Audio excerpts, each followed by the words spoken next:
大家好，歡迎收睇 Queen 嘅廚房。其實每一個地方嘅人都有佢自己嘅特色嘅夾餅。今日我哋就會做一個台灣式嘅夾餅。之前同大家分享過紅燒肉點樣做啦。咁其實呢個夾餅呢，你點樣切你嘅肉都冇問題。咁我就偷懶，就切到啱啱好個夾餅嘅大細，咁就方便啲夾啦。咁我哋可以咧翻去 Queen 記廚房之前紅燒肉嗰個視頻嚟睇下點樣做紅燒肉。今日我哋主要就做呢一個夾餅，同埋其他配料我都係會盡量簡單，希望大家都喜歡呢一個台灣式嘅夾餅啊！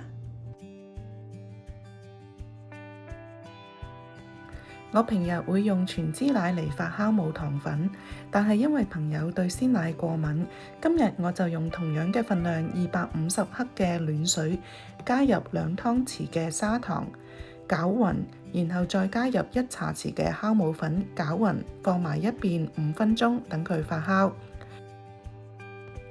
用水發出嚟嘅夾包會比較煙韌，如果用鮮奶就會比較香軟。逢親發酵母粉，如果大家用暖水或者暖嘅牛奶去激活酵母粉嘅特性，咁你做出嚟嘅糕點麵包會好好多。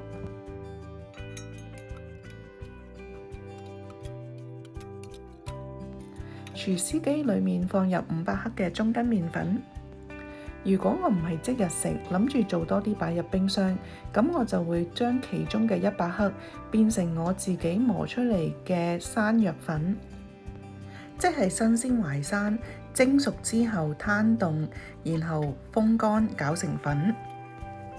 而家將就下，就咁用中筋麵粉加埋我哋頭先發好咗嘅酵母糖水一齊倒落去攪勻。用中速搓麵粉2-3分鐘。250毫升嘅暖水係最基本，但係因為天氣或者麵粉嘅牌子唔同，如果你哋發覺麵粉仲係好乾，咁就逐湯匙嘅暖水或者大滾水喺側邊加入去。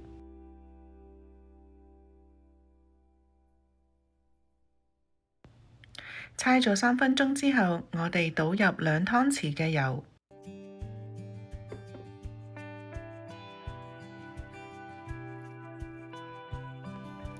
然後就咁用手搓勻，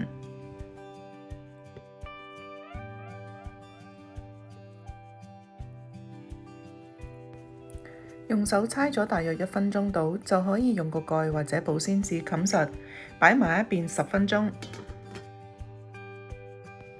10分鐘之後打開蓋，我哋係咁以搓佢2分鐘，幫佢排氣。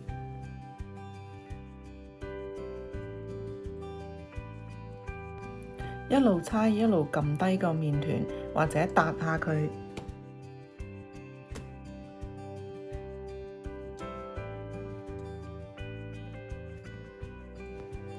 然後我哋冚返實，放埋一邊1個鐘，等佢慢慢發酵。1個鐘之後，麵團發大1倍或以上，我哋可以將個麵團攞出嚟，用個麵粉棍將佢壓平。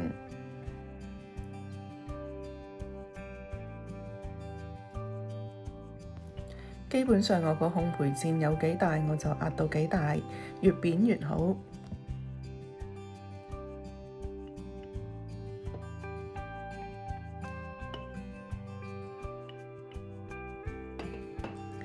然後就好似我哋整牛奶饅頭咁樣，喺下面捲起，盡量捲得實啲。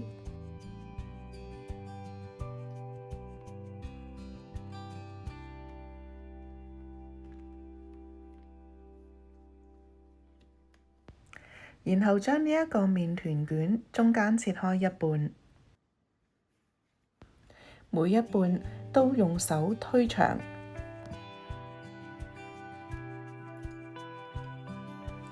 一路推一路粉團會變得更加柔軟，一路推到比剛才嘅麵團差唔多細1倍，然後我哋就可以平均切開6份。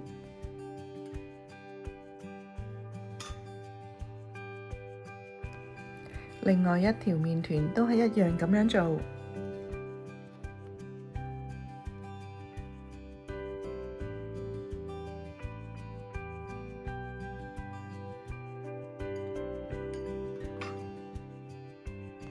然後我哋可以將呢12份嘅麵團搓成球。為咗避免其他嘅麵團被空氣風乾，我哋用一塊濕布或者廚房紙冚實。每個麵團用一個細啲嘅麵粉棍由中間壓一下，然後上下碌扁，做到好似比較長身嘅橢圓形。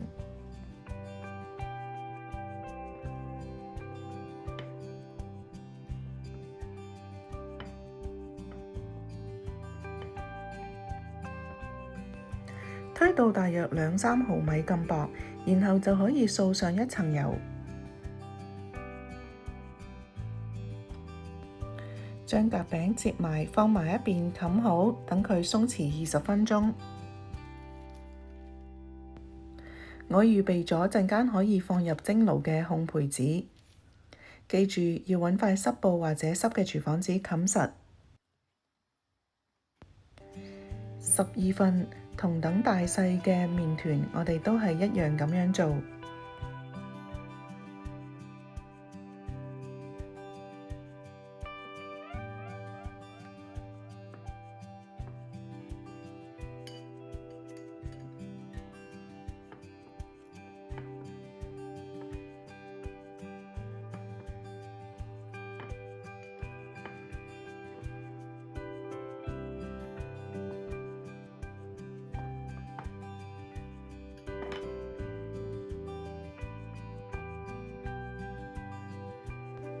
20分鐘之後預熱好蒸爐，我哋先蒸6個夾餅。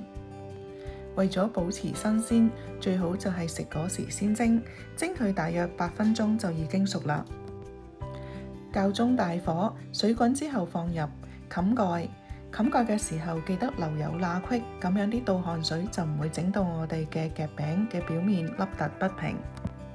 如果係竹嘅蒸籠就唔會有呢一個問題啦。8分鐘之後就蒸好啦，睇下，哇，發到幾咁軟腍腍，又香又滑。而家同大家講下啲餡料啊。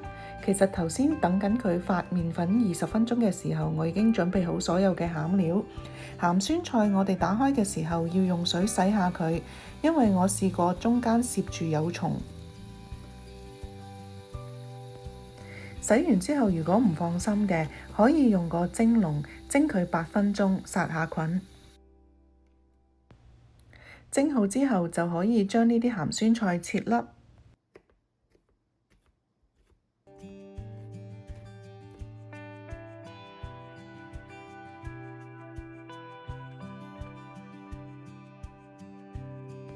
而家可以炒香我哋嘅花生，買返嚟係生嘅，但係已經去咗皮。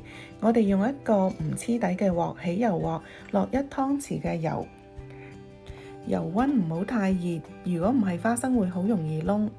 我哋就咁炒，等花生吸乾啲油，變咗微微嘅金黃色，就可以攞起嚟攤凍。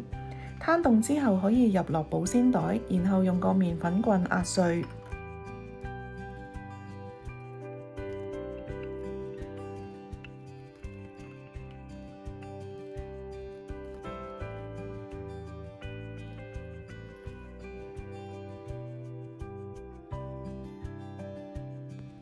紅燒肉同之前 Queen 記廚房嘅紅燒肉視頻嘅做法一模一樣，只不過切法就視乎自己嘅喜好而定啦。我哋偷懶，所以每個紅燒肉切到同個夾包差唔多嘅大細，咁樣陣間食就一塊一個包。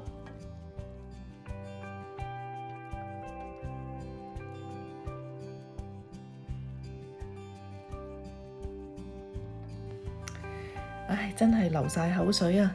而家睇返條片都頂唔順。首先攞起個包，夾一塊豬肉，然後可以揼自己喜歡適量嘅花生碎同埋鹹酸菜。